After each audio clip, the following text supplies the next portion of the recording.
मैत्रिणींनो, आज आपण बघणार आहे फ्लावर बटाटा वाटाणा याची मसाले मिक्स भाजी।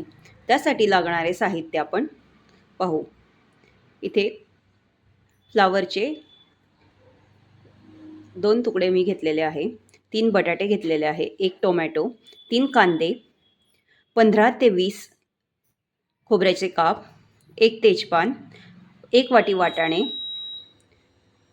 तेल फोडणीसाठी लागणारे मसाले बघून घेऊया आपण। हळद, जिरे, मोहरी, धनापूड, काळा मसाला, मीठ आणि तिखट।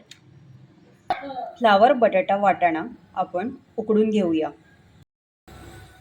पॅन मध्ये थोडे तेल गरम केले आहे, त्यामध्ये आपण चिरलेला कांदा परतून घेऊ।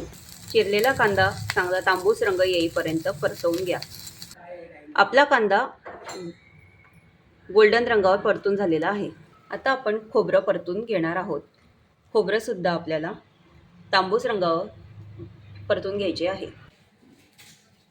आपले खोबरे तांबूस रंगावर परतवून झाले आहे। मिक्सरच्या भांड्यामध्ये भाजलेले कांदा, भाजलेले खोबरं, तसेच 15 ते 20 लसूण पाकळ्या, अर्धा इंच अद्रकाचा तुकडा, 2 चमचे तिखट घालून याची बारीक चटणी करून घ्या। चटणीचे याप्रमाणे बारीक वाटण करून घेतले आहे। आता आपण भाजीला फोडणी देऊया। फ्लावर बटाटा वाटाण्याचे मिश्रण वाफलेले आहे। कढईमध्ये तेल तापलेले आहे, त्यामध्ये जिरे, मोहरी ची फोडणी, त्यामध्ये 1 तेजपान घालू। तेजपान घातल्यानंतर आपण त्यामध्ये चटणी घालू।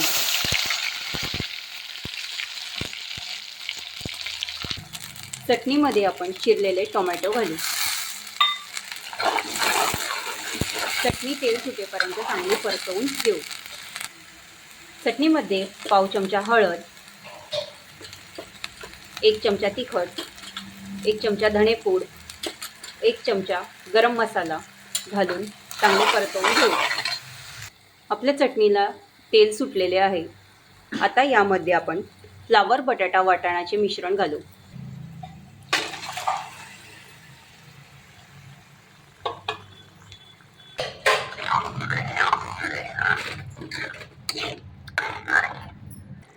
यामध्ये आपल्या गरजेप्रमाणे गरम पाणी घालू। चवीप्रमाणे मीठ घाला आणि भाजीला 4 ते 5 उकड्या येऊ द्या। त्यावर चिरलेली कोथिंबीर घाला आणि भाजीला उकड्या येऊ द्या। भाजीवर अर्धे झाकण ठेवून वाफ येऊ द्या। आपल्या भाजीला चांगल्या उकड्या आलेल्या आहे। आपली भाजी आता तयार झालेली आहे। फ्लावर बटाटा आणि वाटाण्याची मसाला रस्सा भाजी तयार झालेली आहे। ही भाजी तुम्ही चपातीसोबत, बाजरीच्या भाकरीसोबत किंवा ज्वारीच्या भाकरीसोबत खाऊ शकतात। आजची मसाला भाजी तुम्हाला कशी वाटली कमेंट करून नक्की कळवा।